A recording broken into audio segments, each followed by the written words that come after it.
अकाल जी सारिਆਂ ਨੂੰ। ਅੱਜ अजोका एक बार फिर जरिया बनया कि सेवा करवाने। अजोका पहली बार उदों जरिया बनया सी जदों असीं केवल धालीवाल होणां दी निर्देशना दे विच लूणा लैके इस स्टेज दे उत्ते आए सी। असीं परफॉर्म कीता सी, तुसीं सारिਆਂ ने इसे तरह बहुत दाद दित्ती सी, ताड़ियां मारियां सी ते हाल दे विच खलो के बहुत सारियां आवाज़ां ने किहा सी कि इह नाटक कल नूं फिर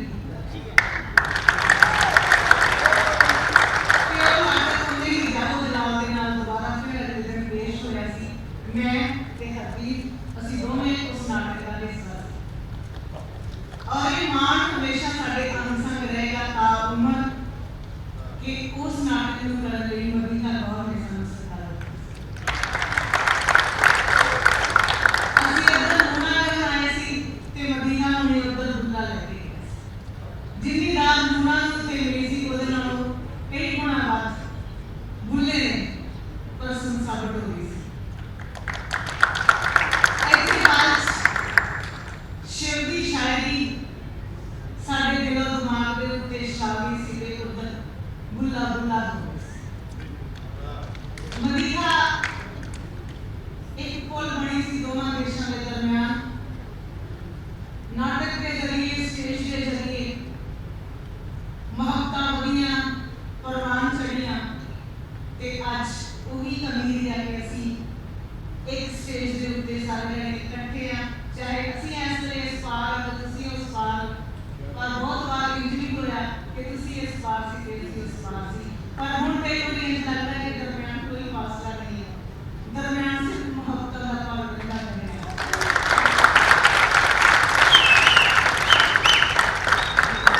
हमेशा दरिया बनना मोहब्बत दा ते भारती पंजाब ही नहीं पूरे भारत दे विच अजोका ने अपनी बहुत सारी मोहब्बत के नाल बहुत सारी पेशकारियां कीतियां ते असीं सारे बहुत बहुत प्यार करते हैं अजोका नूं। अजोका ने साडियां जिंदगियां नूं बदलण लई बहुत कुछ कीता। मदीना जी दा अपना एक औरा सी, उन्हां दे काम करन दे ढंग, उन्हां दी गलबात कई वारी जरूरी नहीं हुंदा कि कोई बंदा तुहानूं बांह फड़ के सिखावे, हत्थ फड़ के नाल होवे। कई वारी तुसीं किसी दी पर्सनैलिटी तो इंस्पायर हुंदे हो ते बहुत कुछ सिੱਖਦੇ हो। ਜਦੋਂ ਮੈਂ ਉਹਨਾਂ ਨੂੰ ਪਹਿਲੀ ਵਾਰ ਮਿਲੀ ਸੀ ਤੇ ਮੈਂ ਇੱਕ ਅਦਾਕਾਰਾ ਸੀ ਫਿਰ ਮੈਨੂੰ ਲੱਗਦਾ ਹੈ ਕਿ ਮੇਰੀ ਜ਼ਿੰਦਗੀ ਦੀ ਜਿਹੜੀ ਜਰਨੀ ਹੈ ਜਦੋਂ ਮੈਂ ਹੋਰ ਅਗਾਹ ਵਧੀ, ਅਸੀਂ ਆਪਣਾ ਥੀਏਟਰ ਗਰੁੱਪ ਵੀ ਬਣਾਇਆ, ਅਸੀਂ ਫੈਸਟੀਵਲ ਕਰਨੇ ਸ਼ੁਰੂ ਕੀਤੇ। ਇੱਕ ਦਿਨ ਫੈਸਟੀਵਲ ਦਾ ਆਗਾਜ਼ ਸੀ, ਪਹਿਲਾ ਦਿਨ ਸੀ ਤੇ ਮੈਂ ਸਟੇਜ ਦੇ ਉੱਤੇ ਜਾ ਕੇ ਇਸ ਤਰ੍ਹਾਂ ਨਾਲ ਅਜੇ ਅਨਾਉਂਸਮੈਂਟ ਸ਼ੁਰੂ ਕੀਤੀ ਤੇ ਸਾਹਮਣੇ ਮਦੀਨਾ ਜੀ ਬੈਠੇ ਹੋਏ ਸੀ। ਸਾਨੂੰ ਪਤਾ ਨਹੀਂ ਸੀਗਾ ਕਿ ਉਸ ਦਿਨ ਉਹ ਸਾਡੇ ਮਹਿਮਾਨਾਂ ਦੇ ਵਿੱਚ ਸ਼ਾਮਲ ਹੈ ਤੇ ਮੈਂ ਅਚਾਨਕ ਬੋਲੀ ਆਏ ਤੁਸੀਂ ਕਿੱਥੋਂ ਆ ਗਏ ਅਚਾਨਕ? ਕਹਿੰਦੇ ਮੈਂ ਅੰਮ੍ਰਿਤਸਰ ਆਈ ਸੀ, ਮੈਨੂੰ ਪਤਾ ਲੱਗਾ ਕਿ ਤੁਹਾਡਾ ਅੱਜ ਫੈਸਟੀਵਲ ਸ਼ੁਰੂ ਹੋ ਰਿਹਾ ਤੇ ਮੈਂ ਆ ਗਈ ਤੇ ਨਾਰਾਜ਼ ਹੋਏ ਕਿ ਤੁਸੀਂ ਕਦੇ ਸਾਨੂੰ ਆਪਣੇ ਫੈਸਟੀਵਲ ਲਈ ਨਹੀਂ ਸੱਦਿਆ। ਮੈਂ ਕਿਹਾ ਮਦੀਨਾ ਤੇ ਅਜੋਕਾ ਇੰਨਾ ਵੱਡਾ ਨਾਮ ਹੈ ਕਿ ਫੈਸਟੀਵਲ ਦੇ ਵਿੱਚ ਇੱਕ ਨਾਟਕ ਦੀ ਪੇਸ਼ਕਾਰੀ ਨਹੀਂ ਸੱਦਣਾ, ਮੈਨੂੰ ਲੱਗਦਾ ਹੈ ਕਿ ਪੂਰੇ ਦਾ ਪੂਰਾ ਫੈਸਟੀਵਲ ਜਿਹੜਾ ਅਜੋਕਾ ਤੇ ਮਦੀਨਾ ਦੋਵਾਂ ਨੂੰ ਡੈਡੀਕੇਟ ਕਰਨਾ। ਸੋ ਇਹਨਾਂ ਨੇ ਬਹੁਤ ਅੱਛਾ ਕੰਮ ਕੀਤਾ ਤੇ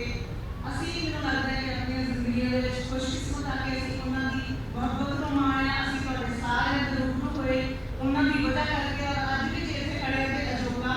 ਮਦੀਨਾ ਤੇ ਸ਼ਾਹਿਦ ਜੀ ਦੀ ਵਜ੍ਹਾ ਕਰਕੇ। ਸੋ ਬਹੁਤ ਸਾਰੀਆਂ ਮੁਹੱਬਤਾਂ ਸਾਡੇ ਲਈ ਇਹ ਕਾਫਲਾ ਇਸੇ ਤਰ੍ਹਾਂ ਚੱਲਦਾ ਰਹੇ, ਇਹ ਮੁਹੱਬਤਾਂ ਇਸੇ ਤਰ੍ਹਾਂ ਪ੍ਰਵਾਨ ਚੜ੍ਹਦੀਆਂ ਰਹਿਣ ਕਿਉਂਕਿ ਬਹੁਤ ਦਮ ਘੁੱਟਣ ਵਾਲਾ ਮਾਹੌਲ ਹੈ ਤੇ ਥੀਏਟਰ ਉਹਦੇ ਵਿੱਚ ਬਹੁਤ ਮਿੱਠੀ ਤੇ ਪਿਆਰੀ ਮਹਿਕ ਵਰਗਾ ਹੈ ਤੇ ਇਹ ਮਹਿਕ ਜਿਹੜੀ ਹੈ ਹਮੇਸ਼ਾ ਇਸੇ ਤਰ੍ਹਾਂ ਹੋਰ ਵੀ ਜ਼ਿਆਦਾ ਖਿਲਦੀ ਰਹੇ ਦੋਵਾਂ ਦੇਸ਼ਾਂ ਦੇ ਵਿੱਚ ਤੇ ਬਹੁਤ ਸਾਰਾ ਪਿਆਰ, ਬਹੁਤ ਸਾਰਾ ਸਤਿਕਾਰ।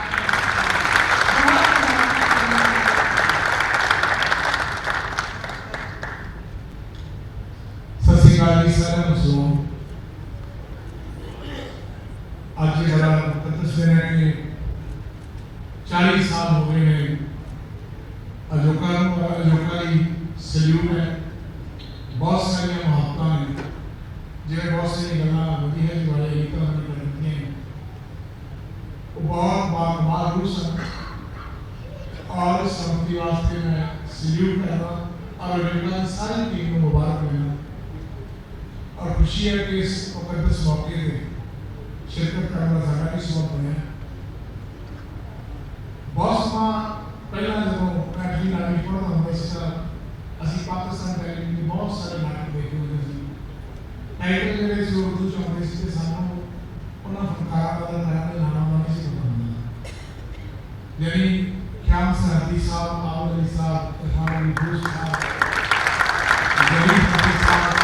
ਮੁਹੰਮਦ ਅਲੀ ਖਾਨ ਸਾਹਿਬ, ਅੰਗਰੇਜ਼ਾਂ ਦਾ ਤੋਂ ਉਹ ਵੀ ਪਿੱਛੇ ਸ਼ੁਰੂ ਕਰ ਗਏ। ਫਿਰ ਸਮਾਪਣਿਆ ਦੇਖਦੇ ਹੁੰਦੇ ਸੀ ਕਿ ਯਾਰ ਇਹ ਜਿਹੜੇ ਅਦਾਕਾਰ ਨੇ ਇਹਨਾਂ ਨੂੰ ਕਦੀ ਅਸੀਂ ਮਿਲ ਪਾਵਾਂਗੇ। ਫਿਰ ਉਸ ਸਮਾਂ ਬਣਿਆ 2004 ਦੇ ਵਿੱਚ ਅਚਾਨਕ ਮੈਂ ਸ਼ੂਟਿੰਗ ਤੇ ਸੀ ਤੇ ਮੈਨੂੰ ਸਾਡੇ ਉਸਤਾਦ ਕੇਵਲ ਧਾਲੀਵਾਲ ਜੀ ਦਾ ਫੋਨ ਆਉਂਦਾ ਕਿ ਅਸੀਂ ਪਾਕਿਸਤਾਨ ਨਾਟਕ ਕਰਨ ਜਾਣਾ ਹੈ ਤੇ ਅਸੀਂ ਉਹਨਾਂ ਘਰ ਆਏ ਤੇ ਮੈਨੂੰ ਯਾਦ ਹੈ ਕਿ ਇਸੇ ਮੰਚ ਦੇ ਉੱਤੇ ਗੁਜਰਾ ਭੱਟ ਜੀ, ਜੋਰਾ ਸੈਗਲ, ਬੁਸ਼ਰਾ ਅੰਸਾਰੀ ਸਾਹਿਬ ਹੋਰ ਪਾਕਿਸਤਾਨ ਦਾ ਵੀ ਬਹੁਤ ਵੱਡੇ ਵੱਡੇ ਨਾਮ ਜਿਨ੍ਹਾਂ ਨੂੰ ਦੇਖਣ ਲਈ ਅਸੀਂ ਤਰਸਦੇ ਸੀ, ਉਹਨਾਂ ਦੇ ਨਾਲ ਸਾਡੇ ਹੱਥ ਟੁੱਟੀਆਂ ਹੋਈਆਂ, ਗੱਲਾਂ ਨਹੀਂ ਸਾਡੀਆਂ ਹੋਈਆਂ ਤੇ ਮੈਂ ਉਦੋਂ ਭਾਵਨਾ ਚ ਲਾਇਕ ਨਹੀਂ ਸੀ ਕਿ ਫੇਰ ਕਦੇ ਨਾ ਪਵੇ ਲਿਖਣਾ ਦੁੱਖ ਦਾ ਸਾਰਾ ਦੌਰ ਬੁੱਲਾ ਗਿਆ ਸੀ ਅੰਮ੍ਰਿਤਸਰ ਵਿੱਚ ਲੂਣਾ ਵਾਲੀ